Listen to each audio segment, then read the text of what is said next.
Hi ಎಲ್ಲರಿಗೂ ನಮಸ್ಕಾರ. ಇವತ್ತಿನ ಈ ಮಿನಿ ವ್ಲಾಗ್ಗೆ ನಿಮಗೆ ಸ್ವಾಗತ. ಇವತ್ತು ನಾನು ಒಂದು ಅತಿ ಅದ್ಭುತವಾದಂಥ ಒಳ್ಳೆ ಮಾಹಿತಿನ ನೀಡಕತ್ತೀನಿ. ನಮ್ಮ ಬಿಜಾಪುರದಲ್ಲಿರುವಂಥ ಇಬ್ರಾಹಿಂ ರೋಜದ ಬಗ್ಗೆ ನಾನು ನಿಮ್ಗೆ ಸ್ವಲ್ಪ ಮಾಹಿತಿನ ತಿಳ್ಸಕತ್ತೀನಿ. ನೀವು ಯಾವತ್ತಾದರೂ ಇಲ್ಲಿ ಬಂದ್ರೆ ನಿಮ್ಮ ಮಕ್ಕಳಿಗೆ, ನಿಮ್ಮ ಫ್ಯಾಮ್ಲಿಯವ್ರಿಗೆ ಇದ್ರ ಬಗ್ಗೆ ನೀವು ಒಂದಿಷ್ಟು ವಿಶೇಷತೆನೇ ಹೇಳ್ಬೋದು. ಬಿಜಾಪುರ ಅಂದ್ರೆ ಗುಮ್ಮಟಗಳ ನಗರಿ ಅಂತ ಕರೀತಾರೆ.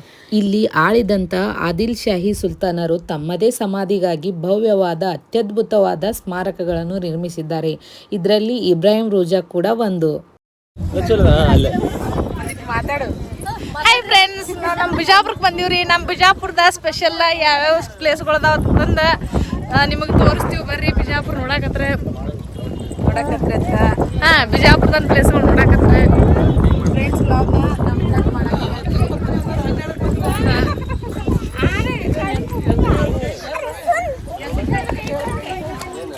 ಬರ್ರಿ ಈ ಸ್ಥಳದ ಬಗ್ಗೆ ನಾನು ನಿಮಗೆ ಒಂದಿಷ್ಟು ಮಾಹಿತಿನ ನೀಡ್ತೀನಿ. ಮೊಘಲ ದೊರೆ ಶಹಜಾನ್ ತನ್ನ ಪತ್ನಿಯಾದ ಮುಮ್ತಾಜ್ಗೆ ತಾಜ್ ಮಹಲನ್ನು ಕಟ್ಟಿದರೆ, ಬಿಜಾಪುರದ 6ನೇ ದೊರೆ ಇಬ್ರಾಹಿಂ ಆದಿಲ್ ಶಾ ತನ್ನ ಪತ್ನಿ ತಾಜ್ ಸುಲ್ತಾನಳಿಗೆ ಈ ಭವ್ಯ ಕಟ್ಟಡವನ್ನು ಕಟ್ಟಿಸಿದ್ದಾನೆ. ಬಿಜಾಪುರವನ್ನು ಸುದೀರ್ಘ ಕಾಲ ಆಳಿದ ಈತ ಕವಿ, ತತ್ವಜ್ಞಾನಿ ಹಾಗೂ ಸಂಗೀತಗಾರನಾಗಿದ್ದ. ಆತನ ಪತ್ನಿ ತಾನು ಸಾಯುವ ಮೊದಲೇ ಒಂದು ಗೋರಿಯನ್ನು ಕಟ್ಟಿಸಬೇಕೆಂತ ಪತಿಯಲ್ಲಿ ವಿನಂತಿ ಮಾಡಿಕೊಂಡಿದ್ರು.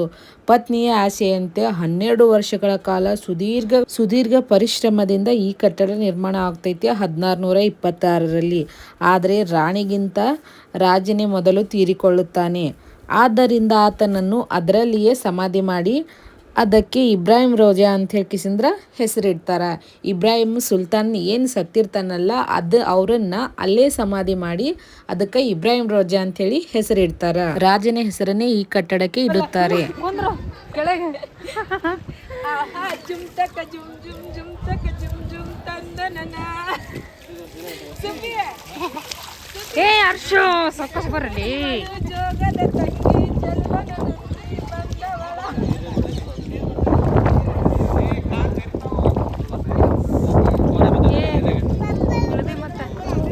ಈ ಕಡೆ ನಮ್ಮ ಬಿಜಾಪುರ ಗುಲ್ಬರ್ಗನ ಈ ಕಡೆ ಎಲ್ಲ ಬಿಸಿಲ್ನಾಡ ಅಂತ ಹೇಳಿ ಕರೀತಾರಲ್ರಿ. ಹಂಗೆ ಹಾಕಿಸಿಂದ್ರೆ ಇಲ್ಲಿ ಮಳೆ ಬಂದು ಫುಲ್ ನೀರು ತುಂಬಿ ಹೋಗ್ಬಿಟ್ಟೈತ್ರಿ. ನಮಗಂತೂ ನೀರು ನೋಡಿ ಭಾಳ ಖುಷಿ ಆಯಿತು. ಯಾಕಂದ್ರೆ ಎಲ್ಲೋ ದೂರದಲ್ಲಿರೋ ನೀರು ನೋಡೋಕ್ಕಿಂತ ಕಾಲಾಗೆ ನಡ್ಕೋತ ಹೋಗೋ ಮುಂದೆ ನೀರಿರ್ದು ಅದು ಒಂಥರ ಭಾಳ ಒಳ್ಳೆ ಫೀಲ್ ಕೊಡ್ತು. ನಮಗಂತೂ ನೀರು ನೋಡಿ ಭಾಳ ಖುಷಿ ಆಯಿತು. ಅದಕ್ಕೆ ನಾವು ಸಣ್ಣವರಿದ್ದಾಗ ಇದೇ ಹಾಡು ಜಾಸ್ತಿ ಹಾಡ್ತಿದ್ವಿ. ಡ್ಯಾನ್ಸ್ ಮಾಡೋ ಅಂದ್ರೆ ಸಣ್ಣವರಿದ್ದಾಗ ನಾವು ಇದೇ ಆಹಾ ಜುಮ್ ತಕ ಜುಮ್ ಜುಮ್ ಅಂತೇಳಿ ಹಾಡ ನೆನಪಿಗೆ ಬಂದು ಸ್ವಲ್ಪ ಹಾಡನ್ನು ಹಾಡಿದೆ ರೀ. ಖುಷಿಯಿಂದ ಎಲ್ಲರೂ ಫುಲ್ ಖುಷಿಯಾಗಿ ಒಳ್ಳೆ ಫೀಲ್ ಒಳಗಿದ್ರು. ಅವರು ಮುಂಚೆ ಎಲ್ಲ ಎಂಜಾಯ್ ಮಾಡಿ ಮ್ಯಾಲೆ ಹೋಗಕತ್ತಿದ್ರು. ನಾನೇ ಸ್ವಲ್ಪ ಲೇಟಾಗಿ ಬಂದೆ, ಹಿಂದಿದ್ದೆ ನಾನು. ನೋಡಿರಿ ಎಷ್ಟು ಚಂದ ಲೊಕೇಶನ್ ಎಲ್ಲ ಹೆಂಗೈತೆ ಅಂಥೇಳಿ.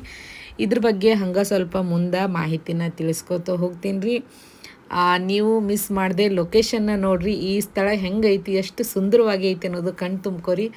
ನಾವು ಅಶ್ವಿನಿಯರು ಯಾವಾಗಲೂ ಪದೇ ಪದೇ ಇಲ್ಲಿ ಬಂದು ಹೋಗ್ತಿರ್ತೀವಿ ಅವಾಗವಾಗ. ಯಾಕಂದ್ರೆ ಇದು ನಮಗೆ ಸಿಟಿ ಒಳಗೆ ಐತೆಲ್ಲ, ಹಂಗೆ ಕೇಸಂದ್ರೆ ನಮಗೇನು ತೊಂದರೆ ಇಲ್ಲ. ಬಟ್ ಕನಕಗಿರಿ ಜೋಡಿ ಬಂದೈತಿ, ಅವ್ರಿಗೆ ತೋರ್ಸಕ್ಕೆ ಅಂತ ಹೇಳ್ಕೇಸಂದ್ರೆ ನಾವು ಬಂದೀವಿ. ವಿಶೇಷವಾಗಿ ಅಡುಗೆದೆಲ್ಲ ಮಾಡ್ಕೊಂಬಂದೀವಿ. ಊಟನೂ ಇಲ್ಲೇ ಮಾಡಿ ಹೋಗ್ಬೇಕಂಥೇಳಿ ಎಲ್ಲ ಬುತ್ತಿಯದು ಕಟ್ಕೊಂಡು ಬಂದೀವ್ರಿ. ಎಲ್ಲ ಒಂದೊಂದು ಥರ ಮಾಡ್ಕೊಂಡು 2 ಕಾರ್ ತೊಗೊಂಡು ಎಂಜಾಯ್ ಮಾಡ್ಕೋತ ಅದೀವ್ರಿ. ನಾನಂತೂ ಫುಲ್ ಖುಷಿ ಒಳಗದೀನಿ ರೀ. ಅಶ್ವಿನಿಯರಿಗೆ ಸ್ವಲ್ಪ ಕಾಲು ಎಳ್ಯಾಕತ್ತಿದ್ದೆ ಭಾಳ. ಆಕಿನೂ ತಪ್ಪಾಯ್ತು ಅಂಥೇಳಿ ಹೇಳಕತ್ತಿದ್ರು. ನೋಡಿರಿ ನಾವು ಎಷ್ಟು ಮಜಾ ಮಾಡಕತ್ತೀವಿ. ಈಗ ಬಂದು ಅಣ್ಣ ಸಹಿತ ಸ್ವಲ್ಪ ರೇಗ್ಸಾಕತ್ರು. ಅಣ್ಣ ನನ್ನ ಕಡೆಯಾಗಿರ್ತಾರೆ ಯಾವಾಗಲೂ, ನನ್ನ ಕಡೆ ಸಪೋರ್ಟ್ ಆಗಿದ್ದು. ಅಶ್ವಿನಿಗೆ ಮತ್ತಿಷ್ಟು ಕಾಲು ಹೇಳಕತ್ರು. ಅವ್ರು ಹೇಳಕತ್ತಿದ್ರು ಇವರಿಬ್ರು ಸುಬ್ಬಿ ಗುಬ್ಬಿ ನೋಡ್ರಿ ಅಂತ ಹೇಳಿಕೆಸಿಂದ್ರೆ ಹೇಳಕತ್ತಿದ್ರು. ನಾವು ಪೆಟ್ನೇಮ್ ಇಟ್ಕೊಂಡಿವಿ ಹಂಗೆ ಪ್ರೀತಿಯಿಂದ. ಭಾಳ ಪ್ರೀತಿ ಯಾವಾಗ ಬರ್ತೈತೆ ಅವಾಗ ಸುಬ್ಬಿ ಗುಬ್ಬಿ ಅಂಥೇಳಿ ಒಬ್ರಿಗೊಬ್ರು ನಾವು ಕರ್ಕೋತೀವಿ. ಇವರೇ ನೋಡ್ರಿ ಕನಕಗಿರಿ ಜೋಡಿ. ಎಷ್ಟು ಸಣ್ಣವ್ರು ಅದಾರ, ನವ ಜೋಡಿಗಳು ಅಂತಲೇ ಹೇಳ್ಬೋದು. ನಾವು ನವ ಜೋಡಿಗಳು, ಅವ್ರಕ್ಕಿಂತ ಸ್ವಲ್ಪ ನಾವು ಒಂದು ವರ್ಷ 2 ವರ್ಷ ಹಿಂದಿನವ್ರು ಅಂತ ಹೇಳ್ಬೋದು.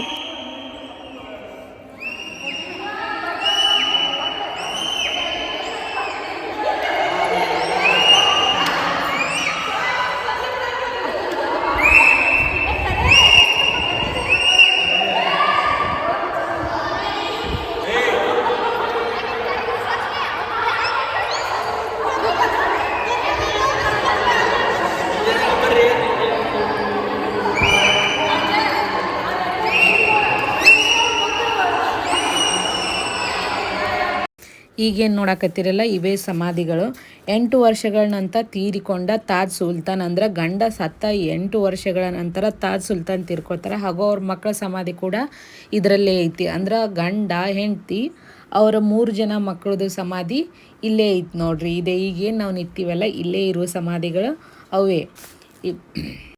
ಇಬ್ರಾಹಿಂ ರೋಜಾದಲ್ಲಿ ಒಟ್ಟು 2 ಕಟ್ಟಡಗಳಿವೆ. ಒಂದು ಸಮಾಧಿ, ಇನ್ನೊಂದು ಮಸೀದಿ. 116 ಚದರಡಿ ವಿಸ್ತಾರದ ಚೌಕಾಕಾರದ ಸಮಾಧಿ. ಕಟ್ಟಡಗಳ ಮೇಲೆ ಲಿಪಿಗಳನ್ನು ಕೆತ್ತಲಾಗೈತೆ ನೋಡ್ರಿ. ದೂರದಿಂದ ನೋಡಿದಾಗ ಇದು ತಾಜ್ ಮಹಲ್ ನಂಗೆ ಕಾಣಿಸ್ತೈತ್ರಿ.